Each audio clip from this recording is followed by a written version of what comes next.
Welcome in, everybody. This is the One and One Sports Show. I am Dante, Hey, what's up, everybody? I'm Shannon. and man, first and foremost, man, I appreciate Shannon. Still had the show last week. I appreciate Hank for stepping in for me and holding it down. You know, OT is mandatory. OT is mandatory OT. So you know how that goes. So Yeah, man, good to have you back, man. Yeah, we had a good show last week. I appreciate Hank for able to fill in for us. Speaking of Hank, man, he popped speaking in of Hank, right there. yeah. What's But up, yeah, Hank? What's going on, fellas? How y'all doing this evening? man, doing Chilling, good, man. man. Appreciate you calling at us, man. But I want to say first and foremost, it wasn't. I know because I know, and I know Black Man probably got a clip or something. But like, don't let it be because the Cowboys lost. What was it, 19-3, and had an abysmal performance. And so I just want to start off the show as like, look, when we're gonna do the overreactions, and I want to say there's some that you could have from last week that really had you questioning the team, and then there are some other ones from this week. I see fans doing already, and it's just like, bro, that's why they talk about the fan base like that. Like, chill out. But man, I don't know, man. As far as one of the top overreactions I got, I didn't know what to think about that Ravens and Dolphins game.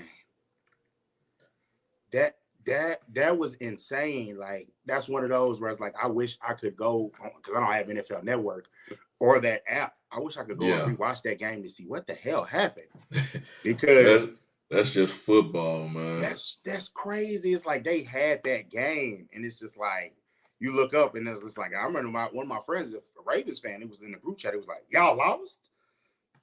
And it was just one of those like, bro, what happened? It was that's the NFL today. I mean, what is it? Any given Sunday? Because who else won? I mean, the Giants are 2-0. I mean, you got Yep. all kind of crazy things happening. But I'm gonna say my other prediction about the Bengals and Cowboys later. But I'm gonna go ahead and say this now about the Dolphins. What's the name might be a solid offensive coordinator and / coach or whatever, but I think they're gonna give Tua the bag, and it might not be what they think it's gonna be because he has everything now, and he's he's 2-0, and I want to say that division is weak, so they're gonna end up getting that wild card spot. And I want to see what they look like against the Bills, who they're not playing this season. They're not Yeah, they playing at play each other all. this week, Oh, perfect. So it's but they're just gonna be kind of playing in Miami. they're So playing in Miami Miami. gets some home field cooking going on over there. Yeah, you know what they're gonna get though? They're gonna get. I won't say it's quite like New England, but I know Buffalo gets cold. It's still gonna be warm on Sunday, and I want Hmm. to say, and it's the third game of the season, so your condition is still getting there. They're gonna have to deal with that condition and that fatigue. Because I remember, like, as great as Brady is, when he was with the Patriots. Their record against Miami, and if they played them in an early game, it was terrible. The team was just wear out, and especially when they used to run the ball, had Ronnie Brown them and them guys just pounding on you for 4 quarters. Nah, not gonna happen. I But I know. still, I know. I put something on the internet. I'm trying to search through it now about the various overreactions from various fan bases. Of yeah, course, you have well with the Ravens. It wasn't necessarily an overreaction after the game. It was an overreaction during the game. Oh, they were pumping their chest out by the third quarter. They were oh pumping their yeah, chest out, and all of a sudden the Dolphins. I mean, what they scored? Well, two alone threw 4 touchdowns, so that's at least what 28 points in the yeah. fourth quarter. I'm talking about that. Just outrageous stuff, man. I ain't never. And then for me, I was looking at some of the plays. One of the touchdowns was on Marcus Peters, and I was like, "Man, you making me look bad." I was bragging on you to be like, "Okay, you coming back? The defense is gonna come back." And then they drafted, and I'm glad he overcame that play, the Minnesota Miracle. Marcus Williams is a good free safety, but they got him at free safety, and they drafted the kid from Notre Dame. Was it the safety from Notre Dame that was like supposed to be the Yeah, top safety? And yeah. yeah, I so know who it's you're like, talking about. I forgot his name, but I know who you're talking about. what's going on? Just being jazzy. We appreciate you checking out. But yeah, I'm looking at the points they scored in the fourth quarter, and it's just like you don't see that from the Ravens, man. You absolutely don't see that. I can't believe it, but it's like it happened. It Wow. absolutely happened. I'm talking about they up big. They were up what 28-7, as much as Hmm. 28-7, and that's at halftime, and then they just gave it up. Just gave it up score by score, and it's like I didn't get the chance to go back and look at that because I don't have the. I'm thinking about getting the app so I can watch those games. I got an app for you. I sent it to you. It's an app for you Okay. that you should be able to watch it. There's another overreaction after the Cowboys beat the Bengals. Bengals fans are already talking about firing Zach Taylor. I'm like, after 2 games, it's some of these fan bases, man. They forget there's an extra game on added to the season. So, Hank, what you got? What type of overreaction you got for us this week? Well, I know your man love you had for Lamar was it waver Sunday's game. He had an excellent game, but Tua went ahead and had a better game. Hold on now. He had an excellent first half. Yeah. Second half, I didn't know Lamar was playing. I mean, he just disappeared, and Tua came out and showed his ass. I'm like, hot damn. Now, I know for the past couple of years, they was trying to get rid of Tua. Remember, they was talking about drafting over Tua. Yeah, they never missed out. They probably still do it to this day. A couple of years ago, but now that I even remember them talking about, LaFleur was he was talking about he wanted Justin Herbert anyway over Tua, but for some reason they took Tua, and I could agree with that. I think Herbert's a better quarterback, but Tua's not looking too bad right now. He got some top-notch receivers. They upgraded a little bit in the backfield. They got a stable of running backs now. They helped on the offensive line, so he's looking pretty decent. But as far as Lamar, I know you want that check, dog, but you got to show up in the second half. You can't all sit and say, "Hey, I got 27 points. I'm gonna take my cleats off." And well, the only thing I would say about that, Hank, is because what was the score at halftime? It was 28-7. Yeah. 28-7. So my thing is, I imagine the Ravens. You know how teams do, especially when they got this big lead in the second half. They just literally start sitting on the ball. In a good handoff. Yeah, handoff. Work the clock. And by the time, I guess now you telling Lamar turn it back on, it's too late. Miami got a rhythm going now, especially in the fourth quarter. I don't know no team that stops in the beginning of the third quarter to stop, producing offense.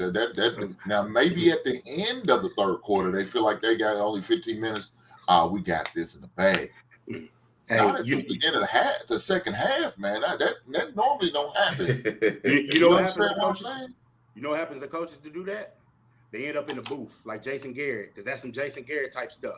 You start laying off, and you're gonna lose your job because you have to know this, especially with a team with a complement of weapons like that. If you lay off the gas, they're gonna catch up, and then getting your offense back in the rhythm. These are professionals, so it's kind of like if you look at it as this. We're up on them. We're killing these guys, even killing their defense. If you lay off the break, they're going to be like, man, look, we can hang with these guys. We're going to stop them a couple of drives in a row. I know momentum is a real thing, but it's not. Next thing you know, you got to, it's 3rd and 7. You got to get this 3rd and 7. And if you don't, then it's other offense. And then it's not as much as momentum, but that other defense is tired. It's like, bro, you keep throwing out and putting this on the field. Because that's literally what almost happened to the Cowboys. And it wasn't because they let their foot off the gas. You got a quarterback that's just, Cooper Rush, I don't think much of him, but it's like they couldn't get any offense going. And the Bengals, they have a 20-play drive and wore them out. And I'm pretty sure if you look at those drives, some of those drives, the Dolphins might have had some drives to wear that defense down. And it's like, you got to keep the pedal to the metal, even if it looks like you blowing, you're being, rubbing it in their face. If you get up 28-7, come out and go up 35. Kill them, and that'll kill the morale. Kill the morale real quick. We'll put another touchdown on the board. That's how I feel. Y'all was saying about Jason Garrett, but they coach is John Harbaugh. And John Harbaugh is pretty much on level with Mike Tomlin as far as his organization and Pete Carroll. The organization not going to let them go. Yeah, he's on that level, so he can afford to make a mistake like that. Yeah, and Baltimore's just going to turn up. They say, "Okay, coach, it was a bad day. Yeah, a fluke loss, I guess." And go.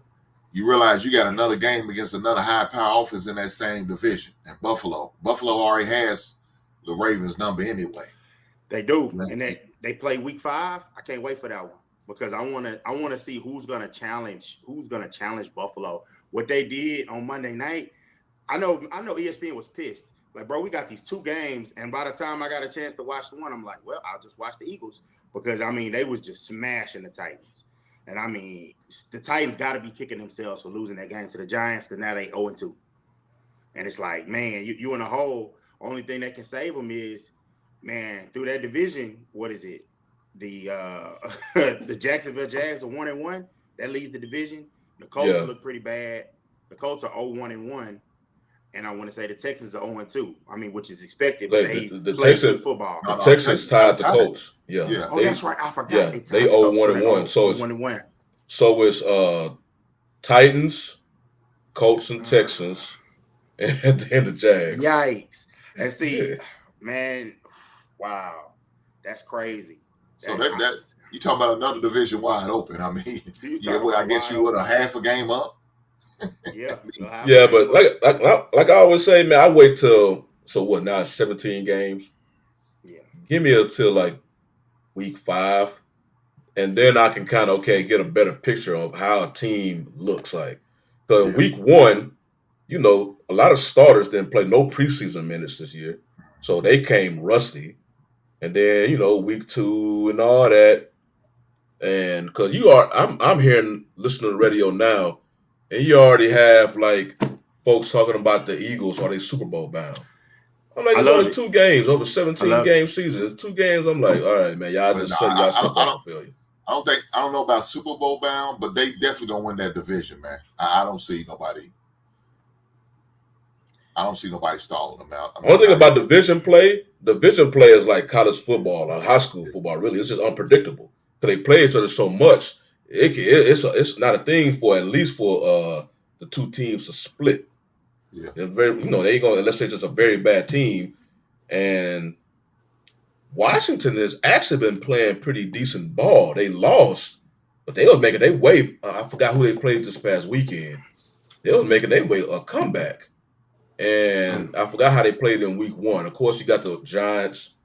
2-0, but you already kind of know. They end up winning week 1, but they lost week 2. I think there's 2 teams with a 1-1 record: Cowboys and the Reds. Well, the Commanders and whatever they call them. And then you have the Giants and that's 2-0, and of course Philly is 2-0. But what is it saying, man? That 2 teams out of New York are 2-0, man.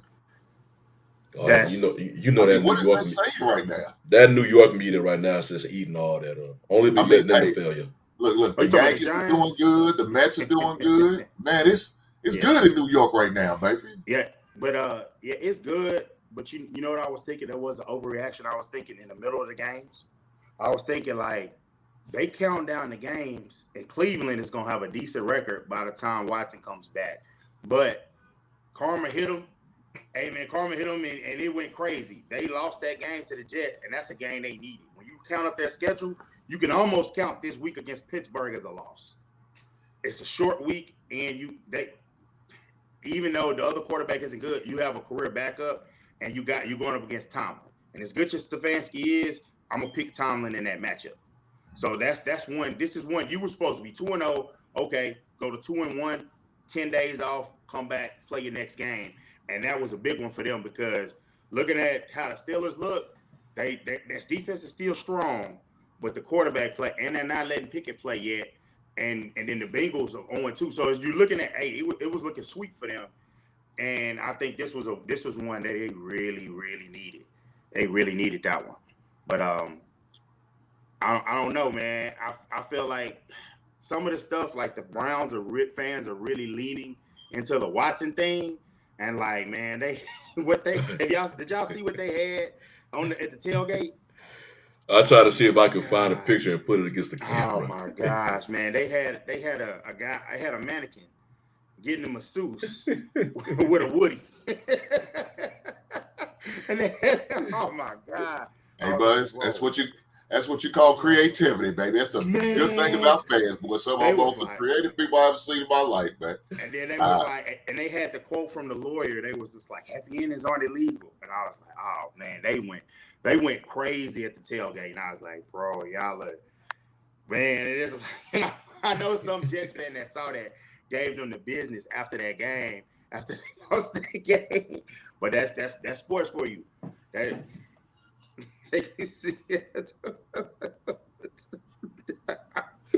come on, dog. Why did you? Some people, and this is not the first time they did something like Hold controversial on. since Are those signing Cleveland Watson. fans doing that? Yep. Oh gosh. And there was leaning another. into it. I think it was another one they did before week 1 that was controversial in support of Watson and the way they had it. I'm like, man, y'all Yeah, I Cleveland, see. y'all showing y'all fan base with zero. What's the word? No Morals. decorum, no class, no. Basically. All of that is out. Yeah, I see. I think you talking about there was like a father and son holding up a Yeah. sign. I'm like, man, they starting to be real tone deaf over. I'm like, Yeah. y'all want all this smoke going y'all way because I'm like, you can have your opinions with Watson and that whole situation, but y'all just flat out just disrespecting the women and everybody. I'm like, Not Ken. oh hell. I mean, it's feeling like in a minute you gonna. I mean, I haven't seen any women yet, but it's feeling kind of when Trump said to grab them and they had the shirts, and I was like, oh, y'all wore that. But it goes back to what Stephen A. Smith, the point he made up in First Take one time. He's saying they only care about because nobody can deny how talented a quarterback Watson is. The city of Cleveland, a lot of them fans, which is the reason why the Browns ownership went to go get Watson because they're so starving for a quarterback. Yeah. The city of Cleveland, they know what they got. And if that dude, all they care about that dude is coming in there and getting W's for him, they can care less about all these accusations and this media. They say, we'll see y'all after we have a deep playoff run. Because Watson, when he comes back, I don't know what to expect from him this year because it's going to be at the end of the season. Yeah. But when he has a full off season and all that going into next year, they're going to be a complete different monster with that dude on the quarterback. So that's all they care about. They can care less about what you think of them. They'll be they want to celebrate at the end of the season. That's all they care about. Man, I think they're gonna really have to upgrade their receiving core though, for real. Definitely. I mean, I like what my man with the three names. I mean, Devil. Donovan Peoples Jones. Yeah, he's a good player, but I like him. But other than that, what else do you have? You know what I'm saying? You got some bodies. All you got is Cooper, and Amari Cooper. He's gonna be banged up. So look, I don't count that. I don't count him as a receiver now. He's a Oakland reject. He's a Cowboy reject. Now he's gonna be a Cleveland reject. I don't think. Oh man. Yeah, his time is come and gone, man. So I wouldn't be surprised if they let his ass go. But I know they paid him a nice salary, so more than not. But I just think they need to upgrade at the receiver. We know they got the backs. More than likely, if I was them, I would probably sit there and look to trade, maybe hunt after the season. I wouldn't trade him during the season, but after the season, maybe get a second round pick for him or something. They should get something. They're gonna have to because they gave those picks to Houston. So Houston just sitting back and hoping they fail. That means it's gonna be a nice high pick for them. They gave a ransom for Watson. Oh yeah. Yeah. Well, and that's how it is. But you remember, that's the same way that happened with them who was that when they traded that offensive lineman for the Dolphins? They got some picks for them. Yeah. What's that? Sweet. What's that guy? I know you're talking about. Larry. One got caught up with the man. Larry Tunsil. Larry Tunsil. Yeah. He all right. He's not a game changer. A ransom to get him. You know what I'm saying? Yeah. So I guess it was only fair to get him. That was that whole Bill O'Brien era. That whole Bill O'Brien. He came back and did a worse trade with DeAndre Hopkins. I see y'all in the chat, man. Leon, you said that you feel like the Jags are going far, so I'm gonna take that as your overreaction. I do think they can win that division because it's bad, and in the future he's gonna be a really good quarterback. I also see that you said they're going somewhere. Prime VA, I see you talking about the Bills are gonna go to the playoffs and lose to Mahomes. I do still think that Mahomes is he's the standard. But I don't know if his team has enough firepower to beat those Bills if they see them in the AFC Championship. Now, what I will say is, depending on when that game is, but I'm gonna bet that game is gonna be in Buffalo because the Chiefs have to go through a tough division. Now it's not as tough as we thought it was. As the man, Tommy B, don't kill me, man. The Raiders are 0-2. I'm just saying, but they 0-2. That was another overreaction I saw. They want to get rid of Carr already. The Broncos don't look too high. They look okay. Like they surprised me losing to the Seahawks, and then the Chargers are good. But guess who's hurt? You know, Herbert just got hurt. Now he gets to rest up, and they're gonna see how they go. He said the Bengals need an O-line bad. Well, here's the problem with that. They tried all the O-line this last offseason. This last offseason, but there's also, and I guess we can go ahead and speak on them. I'm gonna let Shannon and Heat go because I got a different take because I was at the game, so I'm gonna let them go first. So what, that Bengals game? Yeah, I think they'll be all right. I think they'll be all right. Right now, they are a team.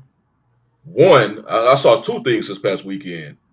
One, that fan base, you can't expect them to. They don't know how to handle success. They had success last year. Now, since they're not having success this year, they want. I just told you, they trying to fire the head coach. After 2 games, you find a head coach who just had a Super Bowl appearance that for the first time in over 30 years. So, they'll be all right. They're a young team. They got a target on their back. They tried to go address the O-line this past offseason, spend money and all that on there, getting trades and whatnot, or really for free agency. But I think they got too much offensive weapons. So, like I say, I wait till after the first quarter of a season to see how a team. Right now, it's just incredibly too early. Because with the Eagles, they are 2-0 right now. They could easily be 1-1 because this past weekend, everything clicked for them. The Vikings were giving them everything. Cousins damn near threw 10 interceptions. They would have stayed in the air long enough. But they almost lost against the Lions because the Lions was running the ball all over them and all that. So it's just too early to see how, that same defense with the Eagles this week was not that like that for the against the Lions. Same thing with the Bengals. Bengals could have been at least 1-1 if an accurate kicker and Peterson would have made that extra point. If the snapper didn't get hurt, the snapper got hurt on one of the kicks, and when he snapped it, he caught the laces, and he kicked it, and I was like, that's literally the tweet was sent out from different people. Like, the Bengals win in the end. I was getting ready to send it in the group chat till he missed the kick. So I was like, it happens like that. And that's just early. Yeah, that's just early season. The Cowboys I think the Cowboys legitimately beat the Bengals. Now the offense in the second half didn't really show up, but the way the defense that Cowboys D line was just destroying the Bengals O line. So right now it's just early in the season. It's too early in the season. I think they have enough talent on that team that I think the Bengals could still go up to the top of that AFC North. Well, the thing about it, man, the Bengals got a chance because there's no clear-cut dog team in that division, in that AFC North. So it's wide open for them. Pittsburgh 1-1, Baltimore's 1-1, Cleveland's 1-1, Cincinnati's 0-2. It's early in the season, so you got plenty of time to compete. And we all know, Cincinnati is really probably the best team out of the division when everything's going right, everything's clicking. I mean, collectively as a team, because their defense is pretty decent. And their offense is nice. I mean, I like the 2 receivers that they have with Higgins and Chase. Yeah, 3 nice receivers. Tyler Boyd is a third one. I mean, to me, with Tyler Boyd as that third receiver, they probably got the best receiving core in the NFL. And I know Miami's claiming it with Waddle and Hill, but that's all you got. It's them 2. But if I could sit there and show you a 3-headed monster or a 2-headed monster, give me 3. Because Boyd's a good receiver. He's just unfortunate. He's playing with Higgins and Chase, and so he's not going to get the shine like everybody else. Then you got, your boy Mixon. So they got a good running back. So and then Evans is a decent backup, and that really helps. And I still have faith, and I like Burrows, man, as a quarterback. So for the past few offseason, they really should have addressed that offensive line, but that's on them. But it's the NFL. Offense is everything, and they care about how many points you scored. But you got to respect that line, man. You have to respect your defensive line and your offensive line, man. Those are the core of the group. Anybody tells you it ain't, man, they don't know nothing about the game, man. They don't know nothing about the game. So You got to respect the offensive line and the defense line, and as long as you got that shored up, you got a chance. But they got a chance in that division. Like I said, there's no clear cut in that division. Thanks to Miami, they let Cincinnati stay in the running instead of Baltimore going 2-0 and putting a foothold on that division. They couldn't do it, so they got a chance. So that's the fortunate thing for them. All right. So, Marcus, I see what you said. What happened to Taylor Heineke? I do think you're going to see him this year. He's the backup in Washington because he's on the roster along with Sam Howell from UNC. So I think you're going to see him at some point because, Wentz will probably get banged up or he might just play really bad. Now, as far as my views from the game, it was I'll say this. I appreciate going to a game where it was like the Bengals fans are good fans. Like I was telling my wife, and I was like, if this was the Eagles, these fans would be getting harassed the whole way for coming up here and seeing their team take a L. But they was cool. They kept it cool with Cowboy fans. It was cordial. There was only one where it was just like she was talking about that it doesn't matter if they lost, they still going back to the Super Bowl. But I do think she was intoxicated, so I'm going to let her make it. But what my biggest takeaway was, and it was interesting, the Trayvon Diggs gets a lot of slander from making, even though he made first team All Pro, and that's hard to make. He gets a lot of slander because from being the only interception guy.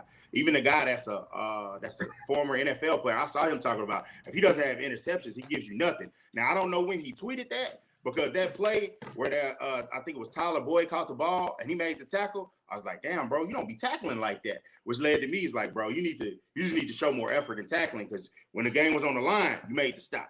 So that was big. I watched a lot of the plays where I wasn't watching it. It's hard not to watch that Jumbotron. So I'm watching. I was like, I'm going to watch Diggs and Chase. Because after watching Michael Parsons, like, bro, I could watch you all game. It was amazing to see what he was doing to those tackles. Lyle Collins, he's making the Cowboys not look bad. Because through 2 weeks, now true enough, it was T.J. Watt and, well, it was Michael Parsons, but it was other guys too whooping him too. He might have turned into a turnstile. And because of that hip that he had, it might just be getting worse as he gets closer to 30. But Diggs did. I'm not sure. I saw some safety help, but he did a good job on Chase. As good as I'll say the defenses did as good as you can because I saw him and it wasn't too much space. And one of the slants he caught, Diggs was just a step behind it and it wasn't like he jumped it. It was just Burrow's that good of a quarterback. Mm-hmm. But overall, from watching them up close, I know their division is bad. But I think that the division is unproven. I think they can push for the playoffs, but I still see them taking a step back. And I think it was, and we put it up there. We say, hey, they went to the Super Bowl. They were 10-7. So translated, that's like a 9-7 team, like those Giants winning their division, a division that wasn't good, and going to the Super Bowl. No one ever thought of those teams as world beaters, but they had a magical run.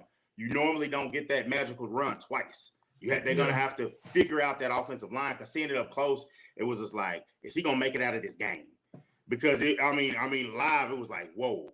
And I think the offense slipping up in that 20-play drive, you could see it. The pass rushers was just dead. Like that, I want to say that 2-point conversion, it was like, yeah, they got this. Burrow's just sitting back there, and I was like, yo. It was ridiculous. But, and as far as overreactions, I know last week I wasn't here, so everyone said it, and we said it already all season. The Cowboys and the moves that they didn't make in the receiver department really hurt them. And with the offensive line, it hurt them. I know they're waiting for Peters to come back, but 2 moves that did help them, and they were kind of hinting at what they were going to be. Them signing the punter back and him being able to put you in the tough positions because the punter and the defense will help win that game. And then the moves to get the kick returner, to get the return and put them to where a bad quarterback could make just a little bit of, a first down or 2 and get you in field goal position. Those are 2 moves they move props on because Lord knows they need to get a lot of shame for some of the other stuff they done.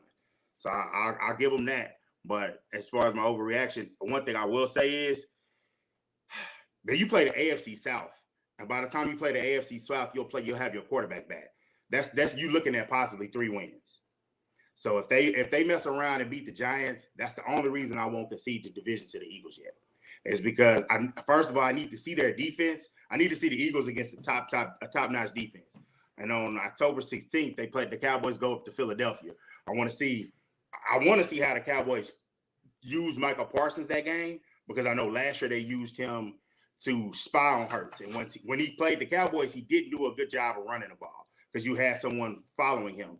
But I also want to see how the Cowboys going to deal with A.J. Brown. Well, I would say Devontae Smith, but him and Hurts don't click for whatever reason.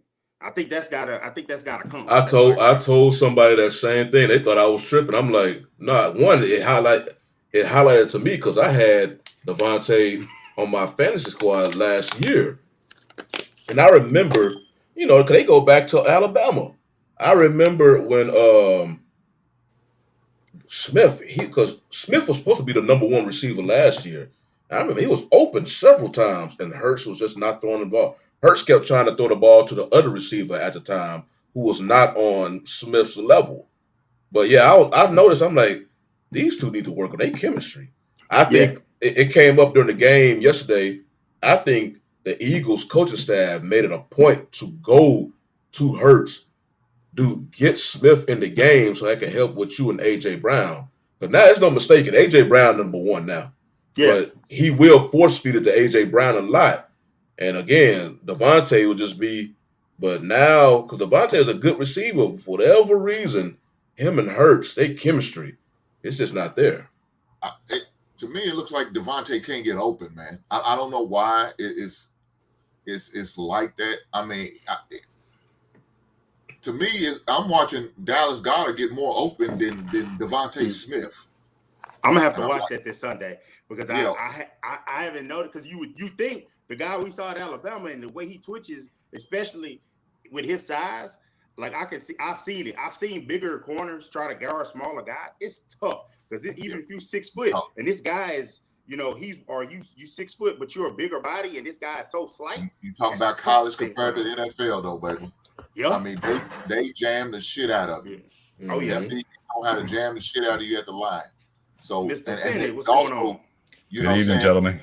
That 5-yard cushion, ain't the same as like it is in college. You know what I'm saying? Right. So I don't think he can get open like he like hurting him. But another thing is he doesn't fight for the balls like AJ Brown does.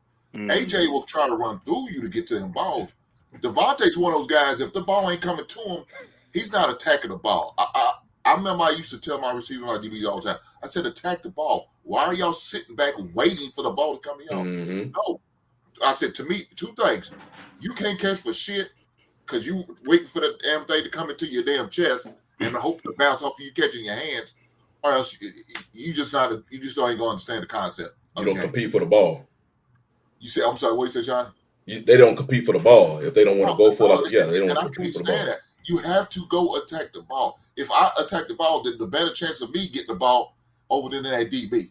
You know what I'm saying? And then the DB's got to react to it because now he's got to respond to what I'm doing. And now more than likely, either I'm gonna catch the ball and get a pass interference, else I'm just gonna get a pass interference when you attack that ball. And then guess what? The ref's looking at that.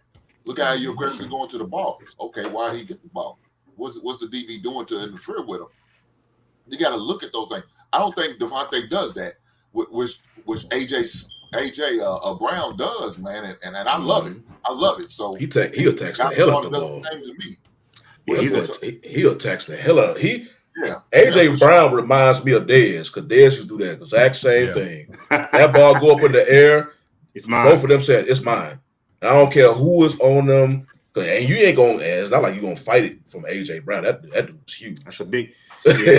So you might say, okay, AJ, you can have this because you ain't getting it from him. Yeah. What's up, Mr. Bennett? It's all good, guys. It's all good. I was telling Hank yesterday's show, say no one had a good weekend. So all of us are kind of coming in on the kind of same level here. So Steelers lost, the Bears lost. So there's a lot of. I think JT had. I think the Lions won. So that was like, he had maybe something to brag about. So I'm coming in a bit humble this week. You got Mr. Biscuit as your quarterback, so Mr. Biscuit. Yeah. All right. So we got to get this O line again. This OC, man, it's like he's got the reins on you. Won't let him go. So hey, We call him Miss Trubisky. Trash. Trubisky. That's his name. Don't get That man took you to this playoffs 2 out of the first 4 years, man. And then y'all would have went further on and a little doink off the field goal. Y'all would have went advanced in the playoffs, man. So he's good. See, a lot of these teams, man. So you take for granted what it means to get into the playoffs every year. So the fact that man was getting to the playoffs with that sorry coach you guys had, again, he was tackling him too. So the fact that he got you there, Nagy, the next genius, just put a garbage coach scientist, a garbage coach, and inherit that trash ass quarterback. That's a recipe for disaster. But so how do you explain getting to the playoffs 2 out of the first 4 years he was there, man? Come on. Dang. So Mr. Bennett, we talking these overreactions from this past weekend. I'm gonna get your thoughts on that real quick because the next topic that is pretty much going to take us to the rest of the for the rest of the show. But the next topic is basically a more serious topic. So we'll get to it once we hear your thoughts about some of the overreactions that you have heard from this past week. What's that, week 2? Overreactions in regards to various ones you may have heard from various football teams. Like I'll start with mine. It's like, they want Kenny Pickett to start right away. The season's over. Season's trash. I mean, I was hearing that even after the victory. So he led the come from behind drive in overtime to win the game. And still, I'm a lifelong Steelers fan. I've been a Steelers fan since 1978, right? But what I do not like mostly is most Steeler fans because these guys, especially since Tomlin's been coach, I've heard the fire Mike Tomlin comments since 2011. And regardless of the fact that the man has never had a losing season, and still, it's like every year, it's like we need, fire Mike Tomlin, or the offensive trash, or this, that, and the third. So I gotta live with this every week with the Yinzers from Pittsburgh, having to deal with all this static like every year. It's like, dude, it's new quarterback, new system, give it time. It's like the Steelers fans had no patience whatsoever, and that's the one thing that annoys me the most. So I think that's a huge overreaction. What I don't think is I've heard some of the buzz. What I don't think is two things I don't think are overreactions. The Bills are scary. They are clearly the best team in the NFL. And that offense looks unstoppable at this point. And then the second thing is I think Cincy is in trouble. I think they will get it right at some point. But if I'm a Cincinnati Bengals fan and just seeing how this team's looked the last couple of weeks, I would certainly be worried there. But but I think they will right the ship. I think they got some of that Super Bowl hangover, especially the way they lost. It's like when you won, you get the Super Bowl hangover when you win a Super Bowl, but then to lose it the way they did at the end of the game when they had a chance to win it, I think they're still recovering from that. But I see a lot of Cincy fans who are like, season's over. I think they will still be in the mix. I'm still picking Pittsburgh to win the division, but I think that the Bengals they will rebound at some point in time. And so, so those are the big ones. But I think the Bills offense and the defense on top of that, because they've been playing a good defense as well. They look scary. Like they may run the table and unless they have an off week or whatever, they want to rest some players. They could run the table this year. They're looking at formidable right now.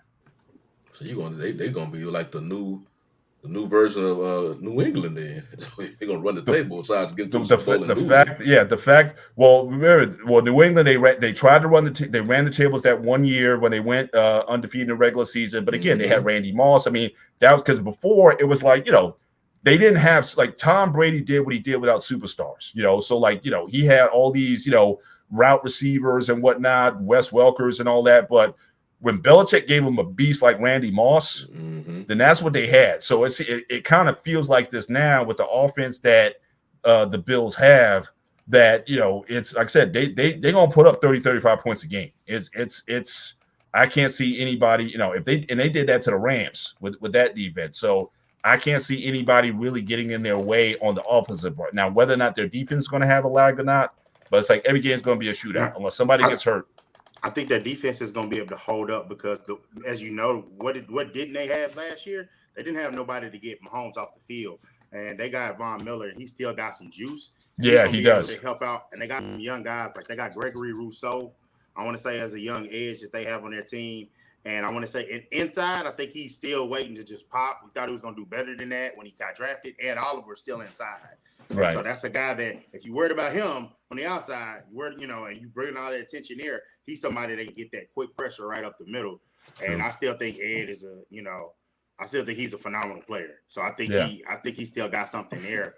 So I think that's the one team that I finally came over and I bought into Josh Allen. There was some other reasons why I wasn't. And we don't have to get into that, but y'all, the skin. It was a skin folk game. And I'll say it. I was listening to Bomani Jones and Dominique Foxworth, and they was like, the reason why you don't like Josh Allen or don't want him to, because man, the people that root for him, they align with certain things. And he couldn't say it, but I will. Hey man, some racists that like him. They ready to anoint him as the great white hope. And it was just like, I just didn't want it to happen. And I keep seeing it. I'm like, this dude stiff arming folks. And then I guess because I love Cam Newton, and they want to, oh, he's the white kid. Stop, don't say that. Don't just he's Josh Allen. Just don't do that. He's Josh Allen. He's really talented, but we've never seen a quarterback with his level of inaccuracy get this accurate. So if you can do that, props off to you. And the scouts, props off to you, because I didn't see that shit. I did not see. I was like, oh, they got another bust. I thought it was one of those, if you've ever seen Moneyball, where they do, like the dude was, the old notions, like, what was it in Moneyball? He was like, his girlfriend's not cute. He lacks confidence. I was like, what the f does that have to do with baseball? And it's in the case of this, oh man, he got a strong arm. He could play in Buffalo. It's like, bro, you think somebody without a strong arm can't play in this windstorm? I know where I can throw the ball. It's about getting there accurately. It's not about what back in the day, Kyle Bowler, one knee, 80 yards. It doesn't matter. Or Jamarcus Russell. That doesn't matter. Like, who's the guy that used to say it? Was it Ron Jaworski? Process information. When that safety's coming down, do you know exactly where to go? And he looks like he knows what he's doing with that. Now I want to see it. Can anybody test him? But now I'm with him 100%. But also I got like 2 or 3 stories pulled up for this next one. Shani, man, you want to go ahead and start it off because it's a lot to get into, bro. It's a lot. I can go ahead. So this next one is interesting because it hasn't really been getting the backlash per se amongst the national media as other stories. I see it on the line because people was comparing it to the stuff with Vic and Cap, and that's this whole Brett Favre thing. So basically, to fill people in, is recently there was some text that was revealed between Brett Favre and I forgot it was a political figure in Mississippi. Yeah, it was the former governor. The former governor. And basically, and I'm looking at this article right now, NBC News is basically saying, like, it looks like damn near up to $70 million of welfare funds went to Favre. So, and this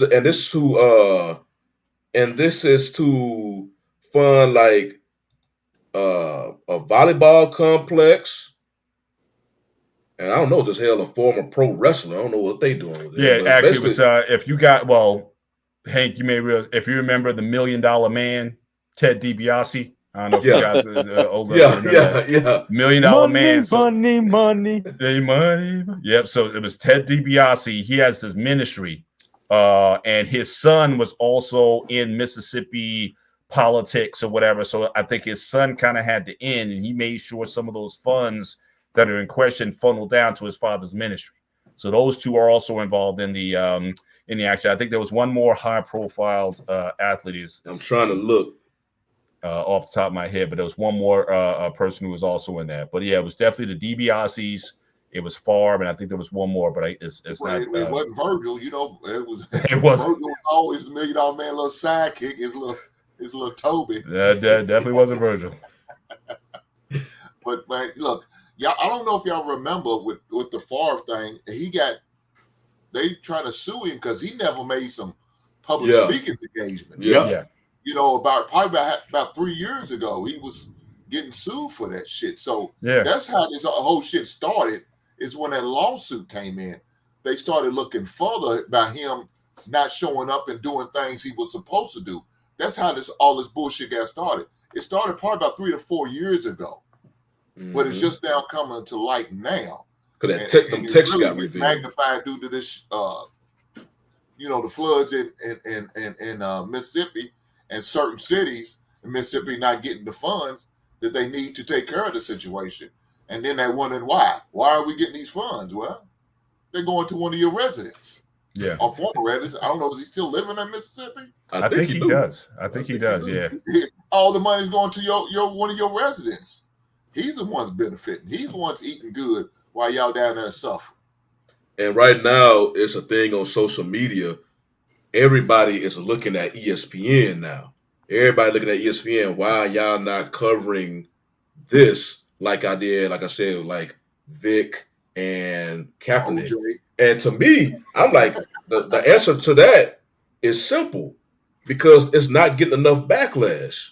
If you look at ESPN and when they start reporting or giving all this attention, because if they get a topic that they're going to get attention to, they will literally talk about it every single day. You remember Kareem Hunt, the elevator Kareem Hunt, incident? yeah, because he had that elevator. So the Kareem video, Hunt, Ray Rice, saying again another elevate with Ray Rice. them videos, that's a definite. We almost forgot to mention Deshaun too, but But because that's the thing with Watson, it dealt with women. Women are going to make it was a huge backlash from the women, especially the women that work at ESPN. So they're going to have to, get on the side of that.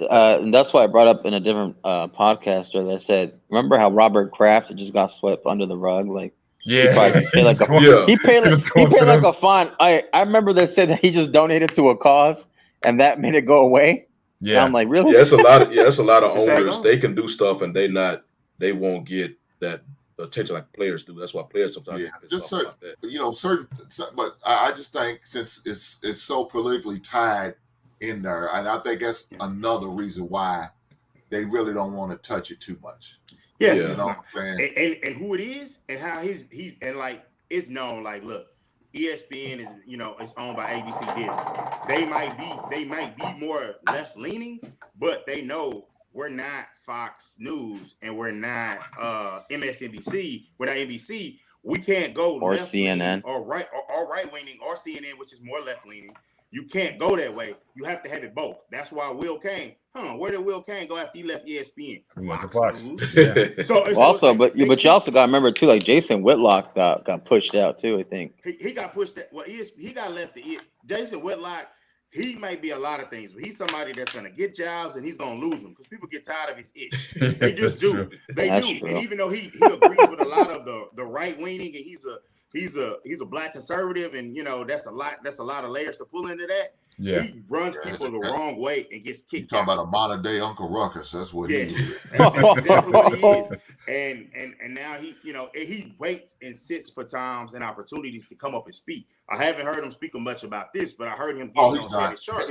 I heard him get he talked about Sharpe, who was talking about this. No, I know. So he got on Sharpe, but I didn't get to see why, because I don't know, on Twitter I might have him blocked. And I know Shannon Sharpe. I mute Shannon Sharpe during football season because his Cowboy takes it's like, bro, we know you're a Cowboy homer. He can see the greatest game in the world that they play, and it's like he'll find a way to spin it. And it's like, bro, I'm just like, he might as well be Stephen A. Smith, but he's not that level where you fly in on the chopper with Jerry, because it's a big. But hang on, but to be fair though, the fact that you sharing that platform with the biggest Cowboy homer of all time, right? With Skip Bayless.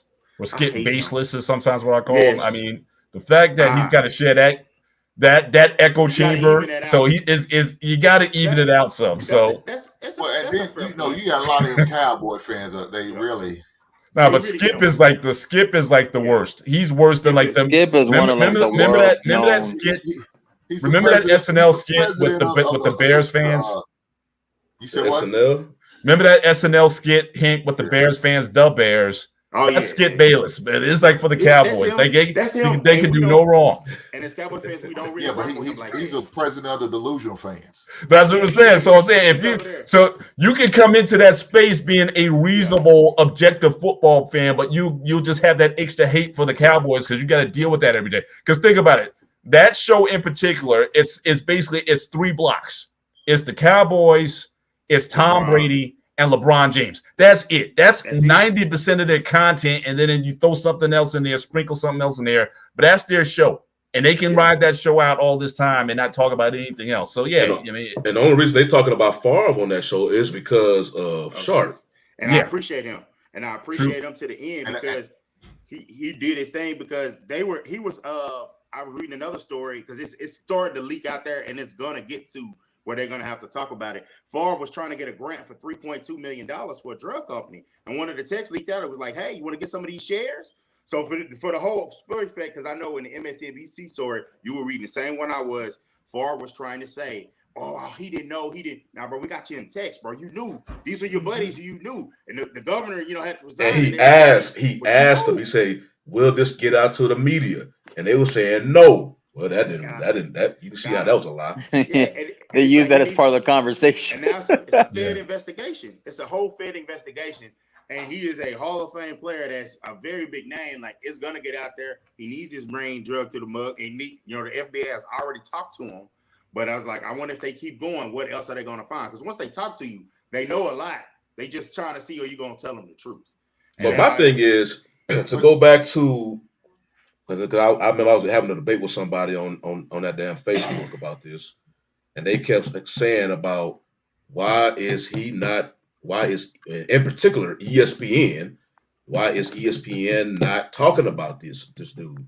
And I'm just saying, if you look at it, it's because it's like a gumbo.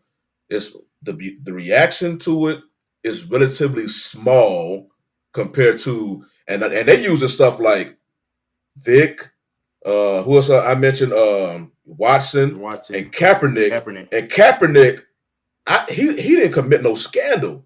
Correct. But Kaepernick had the biggest backlash I can remember in sports history. Yeah, it literally divided this country. So that's why ESPN kept talking about it. With Favre, nobody has been talking about it. And I think because of where it happened it happened in Mississippi. Unfortunately, Mississippi is one of the poorest states in the poorest. So, and a lot of people how people are in this country. If it has nothing to do with them or nothing related to them, they don't care about it. They can avoid it. Because all those other cases with Kaepernick, people start talking about patriotism. With Vic, it was dogs. You know how much dog love was in this country. With Watson, it's about women. You going after 3 big, huge, audiences or whatnot. With Favre, a poor state, some people in this country, they have certain feelings about welfare in general. And it's just all this, just like that's why. In a state that's 40% black. Yeah, and that's why people are not talking about it. I'm like, man, we don't care about that. And with ESPN, if it's not getting it, you see it in sports. The reason why they talk about the Yankees and the Cowboys so damn much is because it gets views and it gets attention from the sports base. But that's what pisses me off with them. And the NFL is cool. They talk about the Cowboys a lot, but they also talk about other NFL teams. And baseball, all you hear from ESPN is New York. Yankees. They don't even talk about other baseball teams. So wait a minute. No, they don't. But they talk about the Dodgers, but not. You better give credit to the Dodgers. Those are my Dodgers. No, they talk about the Dodgers, but not nearly on the scale that's. Another thing, they used to talk about Houston a whole lot when they had that. Only about the scandal. But they found out they cheated though, didn't they? That was it. Man, they got them, which sucks because I know Shawnee's a big Astros fan. They gave them the attention at the cheating, but not with the winning and everything. Yeah. That's the part that sucks. But Shawnee, you know what else is what sucks about this Favre situation? They would have to talk about it if it was a few months ago. But now we are not in the dead period. We are in the live period of content. We can get Cowboys. We can get how did the Rams look? How did Buffalo look? How did the Bears get a lot of pull? They from Chicago. We'll talk about them. Okay, the Steelers, that's a big market. Okay, they lost. I mean, the Patriots are falling down on that anchor, which I kind of told Patriots fans when Tom leaves, your relevancy in this whole it's gonna go bye-bye. Yeah. So was that and what helped it is look at the first week of the NFL and how many overtime games we had, and then we had a tie in the first game. Yeah. And a lot of games came down to last minute field goals. So, you talking about an overly excited first week of the season, and then you turn around and have games like what you had with Miami and the Ravens and all of that. Yeah. And then now you got the Jets are undefeated. You got the Giants are undefeated. So now you got teams that wasn't expecting to be winning like this, teams like this competing, and the games have been competitive. So that's hard. But something about Favre, he's not immune to controversy. I don't know if y'all remember, man, him sending them text message. Oh yeah. Of his ding dong. You know what I'm saying? Yeah. To that reporter. So this but is But certain guys get a pat. This is nothing. It's almost like there's just certain individuals who you have your model or image of who they are, and it's just very difficult for you to break. I mean, Favre is always that guy. He plays with enthusiasm. Like, compare him, for example, to the current Packer quarterback right now, Rodgers, right? And if you talk to former players, like playing with Favre, he was like your best friend. You scored a touchdown, he's running down the field and jumping in your arms and all that. He was like this big kid playing the sport, and all his teammates loved him. Rodgers, now they said Rodgers is probably more talented, but if you ask any of his receivers, he's kind of surly, he's kind of moody, he's kind of this or that. He'll run you under the bus if you run a wrong route or something like that. So I think with certain plays, like Favre represented that sort of good old boy, love of the game type of player, left it out on the field, and people just don't want to let go of that image. You know what I mean? So and again, especially with the earlier points made as far as where this happened and who was oftentimes affected by that is not going to get a lot of press, because you're right, Hank. The sexual scandal, then the thing with the speeches, the $1 million in speeches. Then I think he had some loans that were forgiven, and now you have this. But again, it's he left you that impression that he left you with. You just accept that. It's almost like your uncle who says some stuff that's inappropriate, and you just say, "Oh, well, that's just my uncle." At least that's how the people are processing it. Like, it doesn't matter what they say, even how inappropriate or as wrong as it is. You would criticize somebody else, but for some reason he just gets that pass, and it's a reality. Like, there's certain people who just get that kind of elevation. So unless he would, and again, and also keep in mind his views when George Floyd was killed. He had some statements that he was talking about there that, again, resonated with a lot of folks who didn't want to talk about George Floyd. So in a way, it's almost like saying, okay, well, he's one of us. Exactly. So we're gonna give an extra level of protection on our man, because he's like, he ain't with the Black Lives Matter. He's not, he's speaking our language, so to speak, intentionally or unintentionally, but that's our guy. So unless he does, Mr. Bennett, you talking about a guy who's not flashy, who doesn't put himself out there, and that's another thing that helps him. He's not like the average NFL player. Especially the retired NFL player. Big body Benz or Bentley or Rover.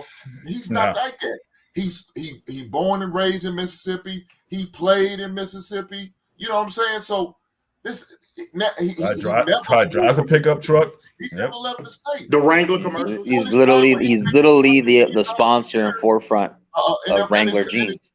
His time in NFL, he never left Mississippi. He's got a farm. Yeah. He raises animals. Look, he's a good old homeboy. He's a low-profile type person. So now they like, well, he's not a big of a threat. He's not trying to run for office. He's just out here getting his money. That's all he's doing what he has to do. Right. While other people out here trying to flash and show he got his money, he's steadily just stacking his bread, doing what he got to do here, picking that. That's the type of person he is. And guess what? He's not bringing a lot of attention to him, to himself. So when he's doing that, steadily getting his money here, not a lot of fuss, not a lot of argument. Shit, what are people gonna say? Yeah, and when we stop seeing them Copperfit commercials, when we start seeing them out of those, that's when you know somebody said something. But I know we wrap it up here, Mr. Bennett, man. I gotta say, I appreciate you, man.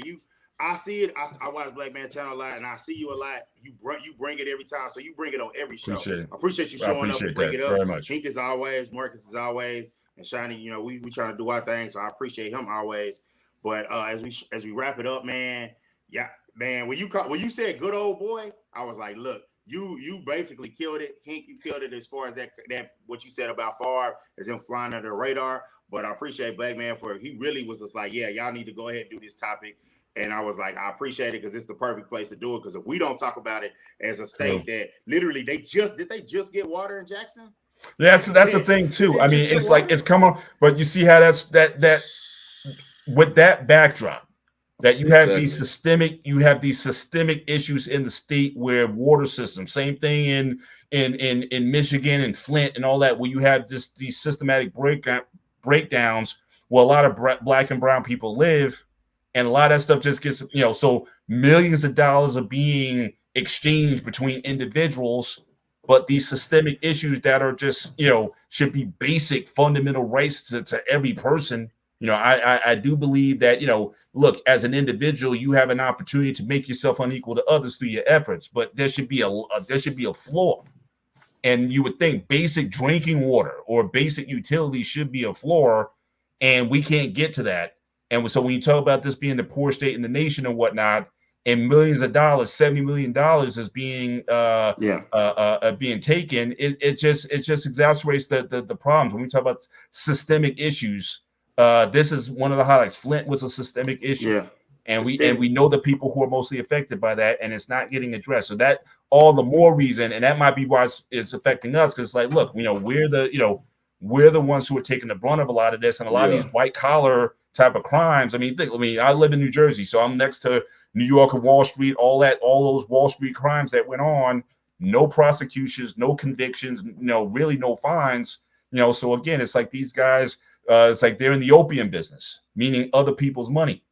And so they're always using someone, trying to make money off of other people, even though they got money on their own. So it just exacerbates it. But that's, again, when you're in that white collar area, a lot of stuff doesn't get addressed. It's unfortunate, but those are the times we live in. Like I said, it's a gumbo. It's everything just mixed up to let it somehow just go under the radar. Yeah. And unfortunately, it's a lot from our community that gets affected by it. So that's why we will make the most noise about it, but we are not the majority. Unfortunately, we are the minority.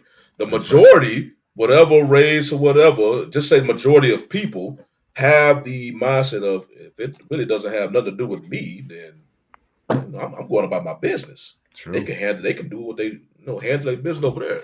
And like I say, those other events that people are trying to compare this to, they're that, I don't want to say fan base, but the supporters or whatnot is just so huge. Talking about women, dogs, and patriotism. And you ain't gonna be able to do any of that and think you ain't gonna get no backlash. But a dude taking advantage of welfare in a poor state, they just.